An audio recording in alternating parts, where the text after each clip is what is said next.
A chain is only as strong as its weakest link when supersizing and growing your business. Sharon Horne-Ellstrom here. Just a simple gold chain. I'm not going to break it. I thought about breaking it, but I'm pulling it. But I'm like, nah, that wouldn't be a good idea. I would contend that if I did pull and break it, chances are it would break on the end or the clasp, because that's usually the weakest link of a chain, is the one that is at the end. Why? Because it's often, unless the chain is hooked like this one is, it's often only got one other link supporting it. So the easiest place to break a chain is by chipping off the pieces, the last pieces, one thing at a time. It's what a lot of people do with their competition, or it's what a lot of people do to make themselves feel better. They will pick at and pick on, bullying, for example, people that they believe are weaker than they are, because it makes them feel good. Crazy. There's some weird people out in the world and out on the planet that like to make other people feel bad to make themselves feel better. I don't get it. This idiom, I like this one, of course, because it reminds me of the importance to not only do personal development, but to develop all of the people that we come in contact with. I mean, there's a saying that says, people don't remember what you said or what you did, but they always remember how you made them feel. And so it's important, and this reminds me, not only with people outside of our organization, customers and the people we serve, vendors, community, people that interact with us, etc., but especially the people inside our organization, the people that are helping us build our organization. We need to nurture, grow, make sure that they're on a path to personal development, that they're doing things that make them feel good, because that trickles down into everyone they interact with, both inside and outside of our organization. If we want to supersize and grow our business, we need to make sure that we're doing that. This idiom, of course, appeared in Thomas Reed's collection of The Power of Man, which was a lot of proverbs and sayings and idioms. This is, of course, a proverb. Lots of stories written about it, lots of, tons of information written about this topic, that the strength of the pack is determined by the weakest link in that pack. Wolves are the exception to this. I remember reading somewhere, and I found it fascinating, that wolves will actually have the weakest members of their pack in the front of the line whenever they're moving, versus in the back, so that nobody falls off and gets hurt or dies without the pack there to support them. So the weakest link, the weakest people are in the front of that instead of the back. I always thought that was a cool and great story. And that too reminds me that we need to take care of ourselves and our people, right? We need to make sure that they're getting what they need to do what it is that they do for our organization.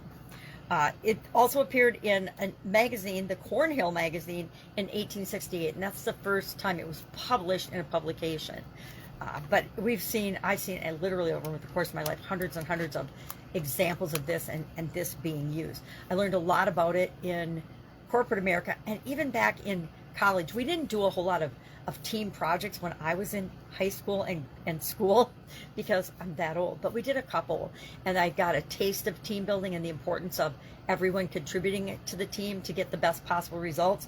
But in corporate America, I got a lot of taste of that, where you get a whole diverse array. If you're not picking and putting together the team yourself, which when you can put together the team yourself, that's the best possible scenario and the best position to be in. But when you inherit a team or inherit people from different divisions in corporate America, for example, some people don't take the team seriously. Some people don't make it a priority, and that makes it challenging, because the team's progress is only as fast as everyone's contribution, everyone's commitment and effort to the shared goals, and open-mindedness and flexibility, etc., and decision-making and conflict resolution, those things.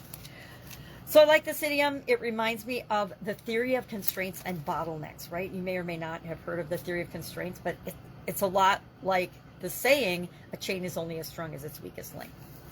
Bottlenecks, remember discovering in one of my businesses, and we were clipping along and I thought we were doing great, and I realized that when I stepped back and did a little SWOT analysis of the business, that I was the bottleneck. I was the thing that was holding up us really exploding and making progress. And it's very humbling to realize that you are your business's #1 problem. But once you realize that, the first time, it's like getting laid off or fired. The first time, it hurts your feelings and you have to do a whole lot of self-reflection to figure it out. The second time, hopefully you see it sooner and it doesn't hurt you as much, but you make corrections more quickly. And if there's a third time, you're probably not learning from the mistakes that you're making in the past. am proud to say that I really recognize quickly and easily when I am the bottleneck to something that I'm trying to create in the world. I would say today would be a great day to think about your business, and as you're growing and building and supersizing it, where is your weakest link? Now, don't share it in the comments below. You don't want to go broadcasting your biggest challenge or your weakest link, but do something about it today. At least identify it for yourself and for your business so that you can find steps to overcome and move forward from that before your competition figures it out and starts to attack you at your weakest link, your Achilles heel. All right, any questions, hit me up. Otherwise, I will be with you tomorrow with another interesting idiom. What does it mean? Usually, what does it mean to me? And how might you apply it in growing and building and supersizing your business right now? Have a great day, and I'll, of course, be with you tomorrow.